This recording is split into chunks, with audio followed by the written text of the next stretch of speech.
Dead people. You know them, you love them, and if you play your cards right, one day you can even be one of them. Shoot, I forgot this is YouTube we're on. Unalived people. Unalive people. That's what I meant there. You love them, you hate them, and, well, you know the rest.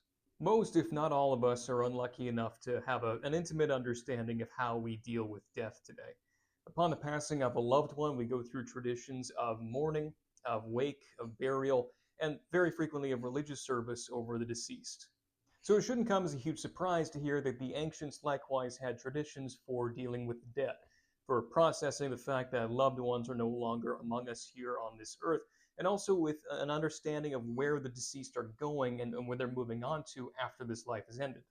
Today we're going to be talking about the cult of the dead, how the ancients cared for their deceased, and where they believed that they were moving on to in the afterlife, as well as how they could still stay in contact with their departed family members. Welcome back to the Plague of Frogs. Now, like I said a little bit ago, most of us are familiar with what happens when a loved one of ours dies.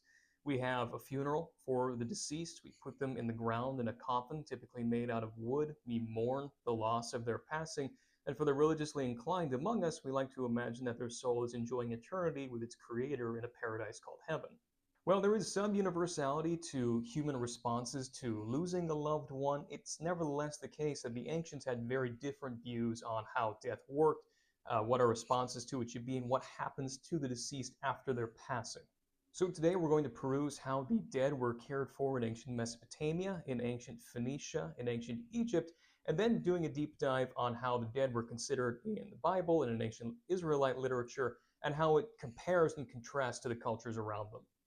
Let's start with ancient Mesopotamia. As far as Mesopotamian burial practices go, the major themes that we can draw attention to are the fact that when somebody dies, they were usually buried in close proximity to their house, even underneath the house itself, underneath the floor of it.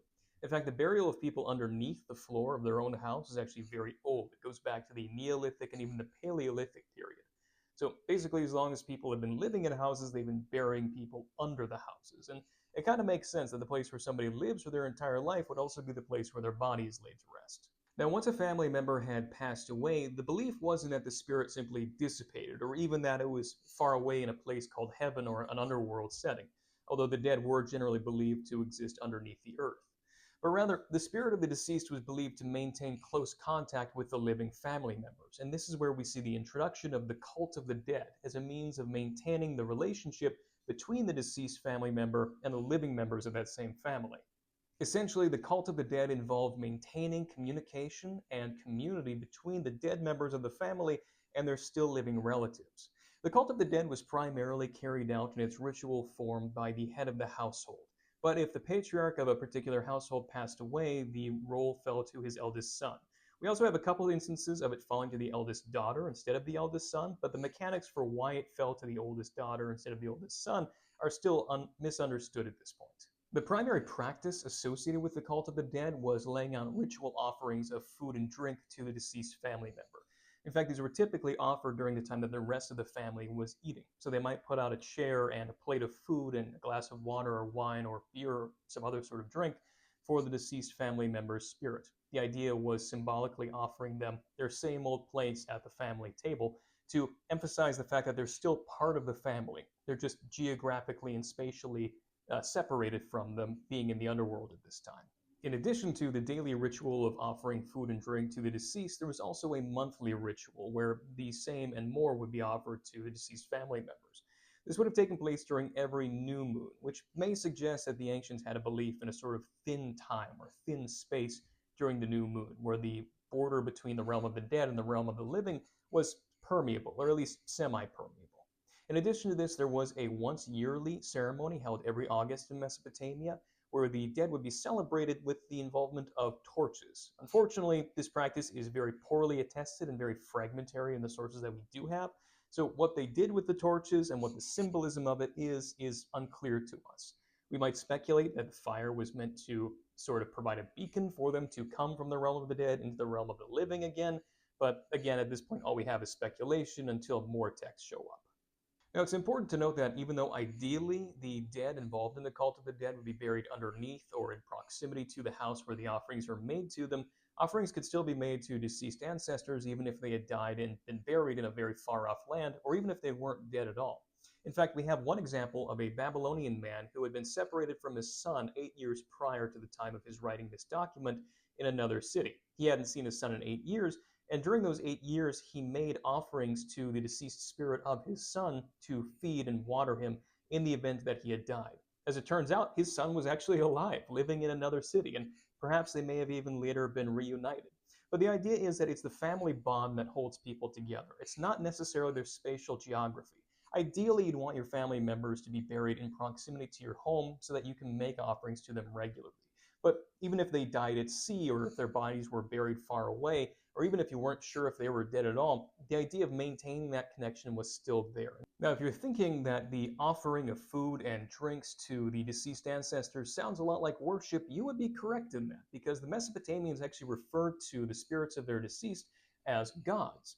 Now, they wouldn't have put these in the same category as the cosmic gods. For instance, Shamash, the god of the sun, or Hadad, the god of storms, operates on a totally different level from the spirits of the deceased. One might say that they're all spirits, but they aren't all cosmic deities. Nevertheless, the spirits of the dead were considered to be low-tier gods by their family members. And as low-tier deities, the spirits of the ancestors were able to affect the modern world. They were able to haunt people who didn't take care of them properly. In other words, members of the family unit who didn't participate in the cult of the dead. And they were also believed to grant fertility to the living members of the family. So essentially, the deceased and the living members of the same family were supporting one another even beyond death. The living provided the dead with food and water, which they couldn't get by themselves, and the dead provided the living with fertility, which otherwise they had little chance of achieving without divine aid in ancient philosophy. This is one of the reasons why having children was so important to the Mesopotamians. Not only do they continue on your genealogy in the current life, but after you've passed away, you need somebody to take care of your spirit. If your kids don't love you enough to feed you and give you water after you've passed along, then you're basically just going to be an angry, hungry, and thirsty ghost wandering around causing havoc for everybody else. So it was very, I wouldn't say self-centered, but you got something out of taking care of your kids, because at the end of the day, when you've moved on from this life, they're the ones who are going to be taking care of you. And so it was very important to maintain a good relationship with your children, because you wanted to make sure that they wouldn't neglect you after you're gone. Before we move on from Mesopotamia, I want to make one minor point and one major point. The minor point is that the cult of the dead in Mesopotamia called upon heavily the sun god Shamash. Shamash, as the sun god, was also the god of justice. He's the god who goes over all of creation, and so he sees everything that's going on there. But the reason he was associated with the cult of the dead is because it was believed that after the sun sets, it goes down into the underworld, illuminating that land before coming up and illuminating our world all over again. So Shamash regularly visits the realm of the dead and then returns in the daytime. So the idea may have been that Shamash, while he's in the realm of the dead, either conveys messages to the dead from the living, or else brings the spirits of the dead up from the realm of the dead into the realm of the living to receive their sacrifices. That last part is conjecture, but we are going to see some very similar ideas in Phoenician cosmology in just a moment. The major point that I wanted to emphasize is the fact that in Mesopotamia, the cult of the dead was primarily emphasized on the maintaining community between the living family members and the deceased family members. Again, the idea wasn't that the soul of the dead was off in some paradise somewhere, but rather that it was close to home and that it needed to be taken care of. If it wasn't taken care of, it would cause distress to the deceased ancestor, and you could be visited by their wrath, either in the form of infertility or actual hauntings. So on that cheery note, let's depart Mesopotamia and enter into the land of Egypt. Now, I'm going to tell you from the start here that there could be a whole lecture series on Egyptian treatment of the dead, philosophy of the dead. You probably knew that ahead of time. So I'm not going to cover it exhaustively here, but I am going to hit some of the main elements and especially emphasize the elements that are very similar to the rest of the ancient world and are very different from the ancient world. So consider this a sample platter. Now, like in Mesopotamia, the Egyptians also emphasized a connection between the course of the sun and the realm of the dead. Even in the early Naquita culture, which was a culture of Proto-Egyptian people who lived before writing was invented, predating hieroglyphs, pretty impressive, they buried all of their dead facing west, which may correspond to the fact that the sun sets in the west and enters into the underworld. So while we have later references in writing to associations between the Egyptian underworld and the sun, it seems that even in the pre-literary period, there was already a connection made between the course of the sun and the realm of the dead. Obviously, everybody is very familiar with the fact that the Egyptians were very proud of building massive tombs for their pharaohs, that the bodies of their kings and other wealthy and important officials in their time were very well preserved, organs being placed in canopic jars, bodies being mummified, brains being literally pulled out of their heads and spat on the ground because they didn't know what the brain did and didn't consider it important. The point is, a lot of us have a lot of popular imagery of Egyptian care of the dead in our minds. And enough of that, I think, is fine to move on to some of the more social aspects and some similarities with ancient Mesopotamia. Like in Mesopotamia, it fell to the eldest son to maintain the reputation of his father after the father's death, and likewise all of the ancestors leading up to him. And this idea of the living son being the embodiment of his deceased father is actually found in mythic form in the myth of Osiris and Horus. Osiris, being the god of the dead, is killed by his brother Seth, and after entering the realm of the dead, his reputation is carried on by Horus in the realm of the living. This sort of provided a model for Egyptian men to adopt in their own relationships to their deceased fathers. Once their father had passed away, it became the son's responsibility to act in his stead in the living world and also to defend his reputation from his detractors after his death. Had the father remained alive, he would have been able to defend himself from such claims of the detractors, but since he's dead, he has nobody to defend himself unless the son assumes that role. So maintaining one's father's reputation after his father has already passed away was very important to the ancient Egyptians, and again was immortalized in the myth of Osiris and Horus. As in Mesopotamia, the primary aim of the cult of the dead was to maintain community and communication between the deceased family members and their still living relatives. To exemplify this point, I'm going to quote extensively from Jan Osman, who is a world-leading Egyptologist on the matter. Osman writes, "Not only does the son take on the task of making contact with his father, who has passed away, acting for him out of the love and devotion of his heart, his actions are first and foremost aimed at restoring the social constellations of the deceased by reuniting him with his loved ones. As the one who is now head of the household, it is the son who is responsible for seeing to it that the deceased and his family remain in contact with one another." Essentially, the son was responsible for ensuring that his father had prolonged contact with his living family members so that the family unit never disintegrated. On top of this, the belief was that a person existed so long as their name continued to be called upon and so long as they were still remembered. To quote again from Jan Asman several pages later, "The basic statement that one lives if his name is mentioned defines the state of being alive as a social category. In other words, the state of being alive depends on the extent to which a person is recognized by others as being alive. It is a status." Essentially, the endurance of one's father's soul couldn't be taken for granted. He needed to be kept alive, obviously by having offerings made to him to feed him and keep him watered, but also if he was forgotten about by his family, there seems to be an idea that that person ceases to exist, and that sort of makes sense. If there's no record of somebody's name, if they're not being offered to you regularly, then the memory of them fades away. It's like they never existed in the first place. So to keep the memory, and therefore the spirit, of his father alive, the eldest son of the house was responsible for maintaining the cult of the dead and ensuring contact between his father and the other members of the family.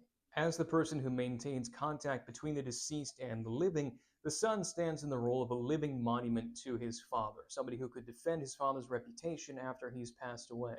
But the tomb that the person was buried in was likewise a monument that extolled the virtues and the good deeds and the social benefits that this person exhibited while they were still alive. So they had a living monument in the form of their son or children in general, and they also had a permanent monument in the form of the tomb that they were buried in.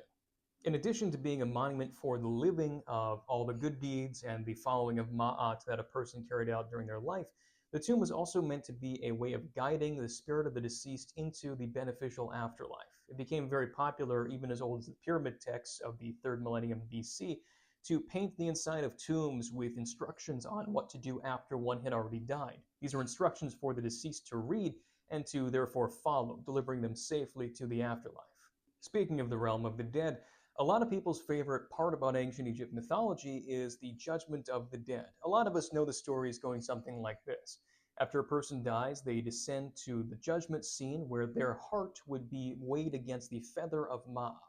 And if they were virtuous enough so that their heart didn't outweigh the feather, they would be allowed to enter into the afterlife. Whereas if their heart showed itself being heavy and thus sinful, and thus outweighing the feather, they would be immediately devoured by an evil or at the very least hostile creature on standby. This is a really popular story today, and it was very popular in ancient Egypt as well. But what's interesting is that this sort of understanding of what happens to a person's soul after they die actually isn't attested until about 2000 BC.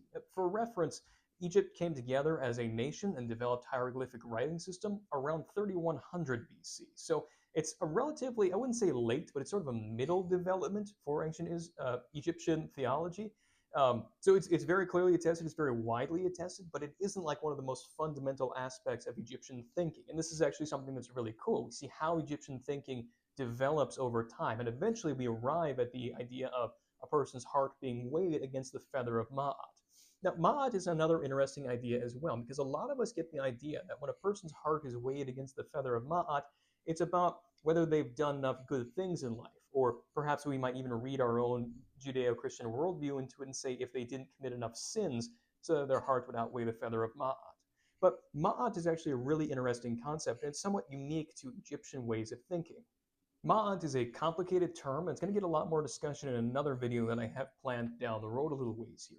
But it was understood by the Egyptians as an abstract concept, as something that you could participate in, and it was also embodied in a goddess, Ma'at, who is depicted as having wings, which is where the feather of Ma'at comes from. But essentially, at its core, the idea of Ma'at seems to have been living in conformity with the rule of the pharaoh and the social structure that he established for ancient Egypt. So there were many good things you could do that would benefit you in your Ma'at score, if you want to put it that way. Taking care of widows and orphans, for instance, was universally praised by the ancients. Everybody knew this was a good idea. But you know what else was good for your Ma'at score? Doing what the pharaoh says and making sure you aren't a rabble rouser in society. Keeping the order of society under the pharaonic structure was the essential identity of Ma'at. So for somebody's heart being weighed against the feather of Ma'at, it's basically keeping the social norms and upholding social norms that would ensure that your heart didn't outweigh the feather, leading to the destruction of your soul. There is a lot more we could say about ancient Egypt, but instead we're going to move on to ancient Phoenicia in the service of time. Most of our information on what the ancient Phoenicians believed about death and other aspects of life and theology come primarily from the ruins of the city of Ugarit, which was abandoned sometime in the 1200s BC. So this is old Phoenician thought that we're talking about here. The reason I bring that up is because everything I talk about today could be seen as being idiosyncratic to Ugarit. Essentially, we have one major trove of information from this region and a lot of other minor references. So I'm going to be speaking in generalities here, but please take into account that all the details of what I'm saying probably varied a lot from city to city across the Phoenician coast. Like the Mesopotamians and the Egyptians, the Phoenicians likewise engaged in the cult of the dead. The deceased were buried near the family home, and sacrifices were made to the deceased in order to preserve their spirit from the underworld. Interestingly, at Ugarit, and we have a couple examples of this from Mesopotamia as well, but there's actually examples of metal pipes being placed going down into the graves of the ancestors so that a person could properly pour a libation of wine down there to keep them watered. So they seem to have understood a somewhat literal understanding of the dead drinking and eating with the family. However, one distinction that the Phoenicians made against Mesopotamia, who buried its relatives either under the house or near the house, and a distinction from Egypt, who buried its family members at a tomb, which was then memorialized. In Phoenicia, the offerings to the dead were actually made in the temples of various gods, primarily Baal and El. So instead of maintaining the cult at home, close to where the deceased was buried, assuming the deceased was buried at home in Phoenicia, you would instead go to the temple of the cosmic deities in order to make sacrifices to your deceased ancestors. Now, in Mesopotamia and in Egypt, it was the sun god who was associated with going down into the underworld and coming back up, and thus was associated with communication between the living and the dead. However, in Phoenicia, or at the very least in Ugarit, this role fell to Baal, the storm god. The primary mythological cycle of Phoenician thought, at least in Ugarit, is the Baal cycle, which is essentially the cycle of Baal, the rain god, being alive and active during the rainy season, and then being dead and inert in the underworld during the dry season, only for the cycle to repeat over and over again. Essentially, it was believed that during the rainy season, Baal was alive and active in the realm of the living, making rainfall from the sky. But when the dry season comes around, this is an indication that Baal has died. He's been swallowed by the god of death, Mot, and he's now living in the underworld. But then when it starts raining again, Baal is back again. So this was the Phoenician way of mythologizing and explaining the water cycle that precipitation in order to fulfill their agricultural needs. And this was sort of the core myth that Ugarit reflected. It's all over in their literature. And so the idea of a god who goes down in the underworld and comes back up again is perfect for a god who can be the patron of the cult of the dead. And so instead of the sun god going down on their cycle daily, it's actually Baal who goes on a cycle seasonally, who is the god of the dead in Ugarit. Interestingly, in a Ugaritic kings list, which lists the kings who have come before and who have passed away and the currently reigning king, it's interesting that when it marks the names of the deceased kings of the past, it actually marks them with what's called a divine determinative. Essentially, it's making a statement that the kings who have died and moved on are divine in some sense, existing as a lower tiered god within the pantheon of the Phoenician gods. So we can see some similarity to the idea of a divinized dead in Mesopotamia, although it's unclear in Phoenicia if this was a role extended to all of the dead, like it was in Mesopotamia, or if only deceased kings had the right to become gods in some sense after their passing. One way or another, it is interesting that the deceased kings of Ugarit were referred to by the term Rephaim, which is a term that many of the biblically literate among us will remember from the Bible. But we'll return to that in a minute. At the coronation of the new king, it was believed that the spirits of the dead kings who came before him would all be called up from the underworld to witness the coronation and to eat and drink in a massive festival with him. Interestingly, in the text that discussed this particular practice, it is the sun god, Shapash, who would go down into the underworld and bring up the spirits of the kings with her. So it's possible that in particular circumstances, it was the sun god who was the intermediary, while in others, it was Baal who was the intermediary. But one way or another, we see a lot of similarities with Mesopotamia and Egypt in associating the sun god with the realm of the dead. Leaving Ugarit behind for the southern Phoenician city of Sidon, we have two sarcophagi modeled after Egyptian originals made for the kings of Sidon, specifically Eshmanazar and Tabnet. In both of these sarcophagi is an inscription which warns against the basically plundering of the tomb of the king. It basically tells them, don't crack open the sarcophagus because if you do, there's no place among the Rephaim for you. So that's actually really interesting because in Ugarit, all the references to the Rephaim that we have suggest that these are the deceased kings. But if an ordinary person who's disturbing the grave of the king of Sidon can be exiled from among the Rephaim, it's possible that ordinary people could also enter into the hosts of the divine dead, the Rephaim, after their passing. Unfortunately, we don't have enough information to make a clear statement one way or another, but it is kind of weird that they're warning against excommunication from among the Rephaim if they're expecting an ordinary person to potentially crack open the sarcophagus. Now that we've made our circuit all the way through the Fertile Crescent from Mesopotamia to Egypt to Phoenicia, let's have a look at the Bible and ancient Israelite practices regarding the dead and their role in the cult of the dead in the ancient world. Ancient Israelite tombs are indistinguishable on archaeological grounds from Canaanite tombs. It appears they adopted pretty much all of the practices of the Canaanites when it came to the treatment of the dead. Tombs were either used by natural caves or were carved out of rock to produce an artificial cave. Essentially, in the middle of the cave tombs, you would have a raised platform of uncut rock, and this is where you would place the body of the deceased. After the flesh had rotted off the body, the skeleton would be moved to a shelf dug into the wall of the cave so that a new body could be placed on the pedestal in the middle when another part of the family had died. Once the cave accumulates enough dead people, the bones would be swept into a repository in the back of it indiscriminately as more and more bodies piled in as the years went on. If you couldn't already tell by the fact that many people were being buried in the same tombs, tombs were family affairs. Essentially, all the members of the family were expected to be buried in their family tomb. This helps explain certain texts in the Old Testament, specifically in the books of Kings. Whenever a king passes away, there's a little formula that comes up that goes something like, King so-and-so died, an old man full of years, and he was gathered to his fathers, and his son so-and-so reigned in his stead. So the idea of being gathered to one's fathers is probably a euphemism for being laid in the family tomb. In addition to the family tomb, it was possible to purchase private luxury tombs for your body to be laid to rest in. These luxury tombs have been unearthed in ancient Israel, specifically Jerusalem, and it was revealed that they were very ornate and very finely cut tombs, although they all lacked bone repositories in the back. So the idea seems to have been that it was a private suite for a select few dead, yourself and perhaps some close relatives, but the lack of a repository indicates that it wasn't going to be something that your children and grandchildren and so on and so forth would continue to be buried in. It was a luxury tomb, sort of a divine luxury apartment for the afterlife of sorts. And that actually explains why in the Old Testament itself, The prophet Isaiah criticizes Shebna, the chief steward, of basically betraying his ancestors by purchasing a luxury tomb for himself. He's not going to be buried with his fathers, but instead he's going to be buried in this luxury apartment in the underworld that he's bought for himself. When the dead were laid to rest, it was very common to bury them with grave goods, typically food, water, wine, oil, things that they would need in the life that they enjoyed in the hereafter. It also seems that the dead were buried in a cloak or shroud of some kind. Unfortunately, because of the humidity of the area, we don't have any fabrics which have survived from the Iron Age, but it is interesting that a lot of skeletons uncovered from this area in their tombs have various pins that seem to have been designed to hold cloth together placed over their midsection. So it seems that they were buried with some sort of shroud or cloak, and that the pins originally held them in place. And once the cloak decayed in the humidity, the pins were left sitting on the skeleton.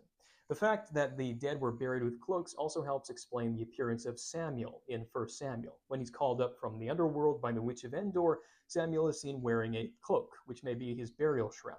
We do have actual burial shrouds surviving from Khirbet Qumran, the same monastery where the Dead Sea Scrolls were recovered from a long time after the Iron Age of Israel, but it does attest to the practice of burying people with a cloth or leather shroud after their death. Returning to the importance of being buried in the family tomb, it was actually really important where you were buried and where your ancestors were buried, because a tomb designated ownership of the piece of land that the tomb itself was on.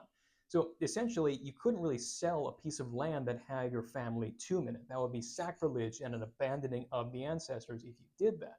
So burying your dead and being buried on a particular plot of land essentially locked that piece of land to your family for generation after generation for all time to come. This is why in the book of Genesis, we find lots of stories of the patriarchs, the ancestors of the Israelites, moving around the promised land, the land of Canaan, and being buried in very particular locations around the land of Canaan. Essentially, the later Israelites could look back to these stories and say, well, our ancestors are buried here, therefore they can make a claim to the land itself. So where you were buried matters, and if you abandon the place where your ancestors were buried, again, it was tantamount to sacrilege, thus Shebna's dishonoring of his ancestors when he purchased a new tomb for himself. There are some indications that in Israel, as in ancient Egypt, there was an idea that one ceases to exist if their name isn't mentioned anymore. And basically, the indirect evidence that we have for this comes from the death of Absalom, one of David's sons. Absalom never had any children, so he erected a monument to himself, essentially in the middle of nowhere, so that anybody passing it might remember his name. Absalom didn't have children to upkeep his cult of the dead and thus keep his spirit fed and watered, so he had a monument to ensure that at the very least his memory wouldn't evaporate from the minds of the people around them. Now, everything we've talked about so far is just Israelite burial practices. How do they prefer to treat the bodies of the dead, and what were the meanings of family tombs as it affected their living relatives to that day? But now we're moving on to religious terms, especially when it comes to necromancy. Necromancy was, and in some cases still is, the art of consulting the dead for information about the realm of the living.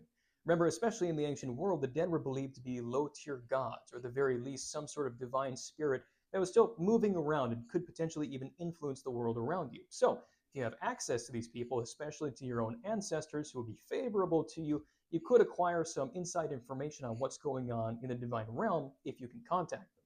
Policy towards necromancy seems to have been generally negative throughout most of Israel's history. King Saul, despite all of his flaws, was the first king of Israel and banished necromancy from the land. But we know that several centuries later, necromancy was still being practiced by at least some people, because the evil king Manasseh returned the practice of necromancy to the mainstream. And we know from other references that it was acknowledged as a practice in the time leading up to Manasseh.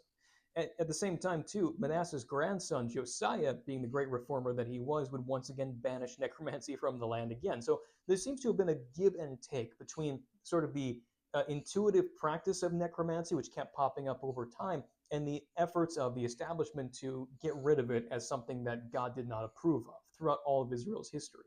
What is clear is that it was forbidden for the prophets of Yahweh to engage in necromancy. It was forbidden for ordinary people to engage in necromancy.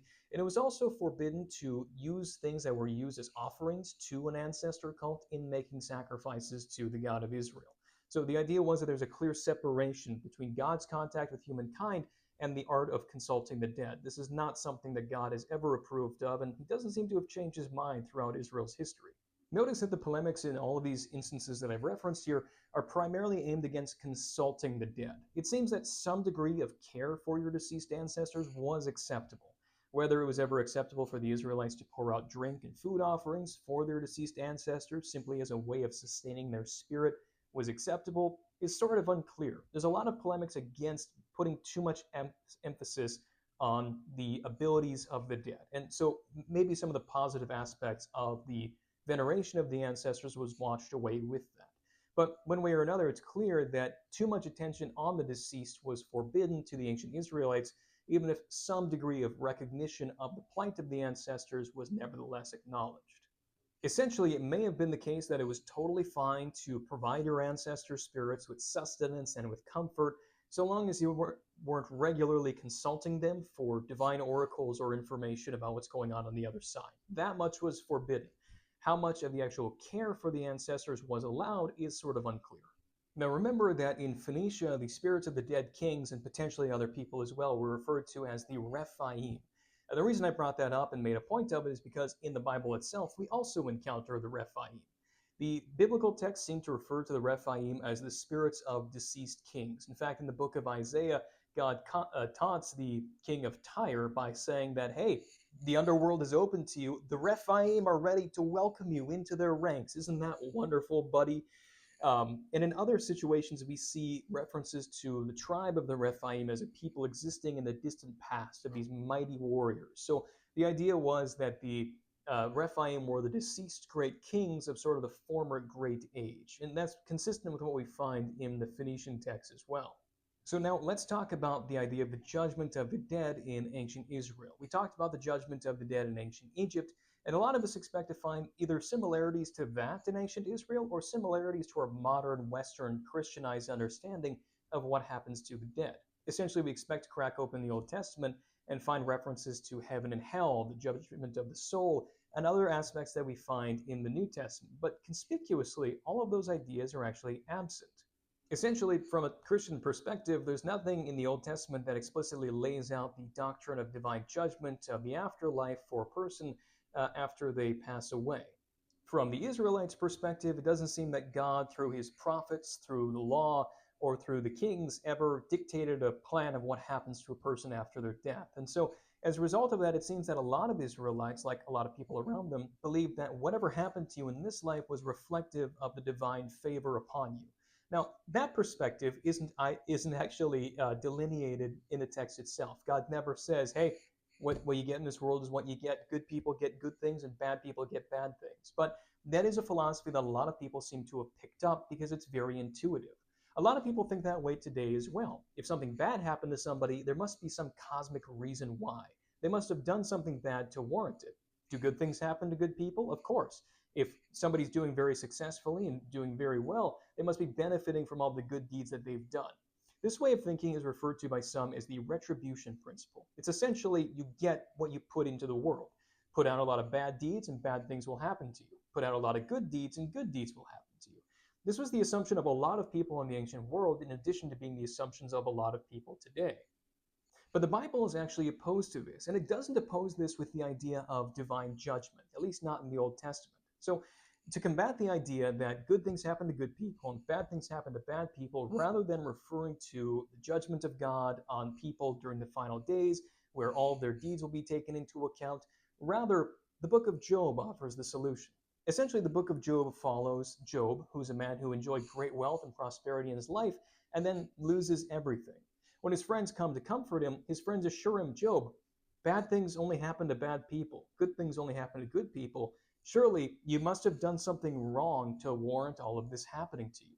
But Job protests his innocence. He knows that he hasn't done some sin that causes all of this to fall upon him. And at the end, he's actually vindicated by God. God says, you're right. You didn't do anything to deserve this. And that brings up greater ramifications. And that's why the book of Job needs its own video. But what's interesting is that what the book of Job does is it defuses the retribution principle. The idea that good things happen to good people, bad things happen to bad people, could be used to justify any of the bad things that happens to a person in life or any of the good things that happen to a person in life. But the book of Job diffuses that by saying, no, the things that happen to you in this life, is not reflective of the divine will towards the way that you're living life. Bad people can have good things happen to them, good people can have bad things happen to them. Why? Again, deserves its own video, but it's a diffusion of the retribution principle that we find in the book of Job, and I think that's fantastic. So what we've been talking about so far is essentially Iron Age Israel's views on the afterlife. So essentially from the foundation of the ancient Israelite monarchy from about 1000 BC to the fall of the old Israelite kingdom in 586 BC, that's what we've been looking at. But Israelite history continued through Jewish scriptures and writings well up until the time of early Christianity. So let's talk about that just for a little bit. During the time period after the Old Testament, but leading up to the New Testament, there seemed to have been a variety of different opinions on what happens to the dead.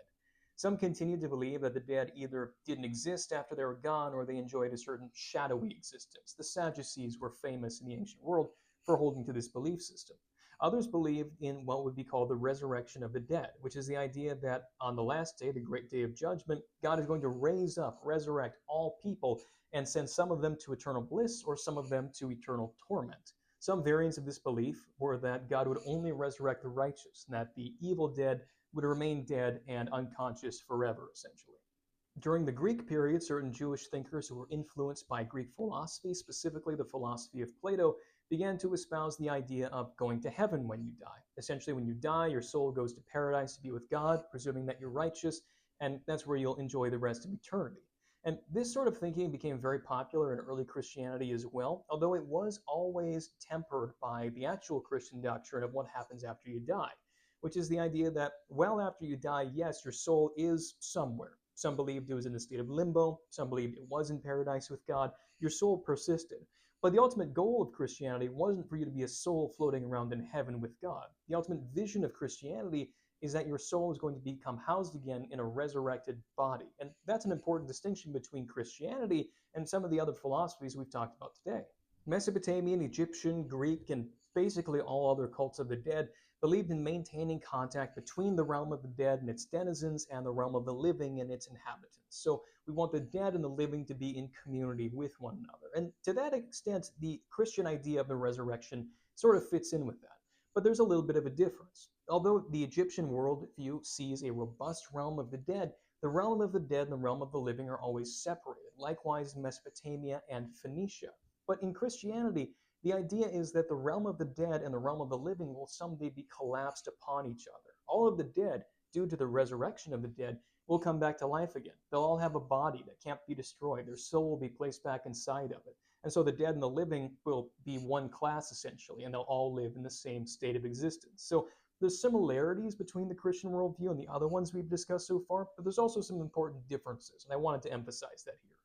Obviously, the prototype for the collapse of the realm of the dead and the realm of the living was Jesus himself. The idea that Jesus died, his body was placed in the tomb, his soul, according to some sources, descended into the underworld itself, and then he returns. His soul returns to his body, and he later ascends into heaven, thus linking the realm above, the realm that we are in, and the realm below all together, and thus sort of collapsing the barriers, at least in his own person. And the Christian belief is that on the final day of judgment, Christ is going to do this with all people. The three realms won't exist in different planes anymore, and they'll all be compressed together. The realm of heaven, the realm of the underworld, and the realm of the living will become one realm, and God and the living and the dead will all enjoy that realm forever together.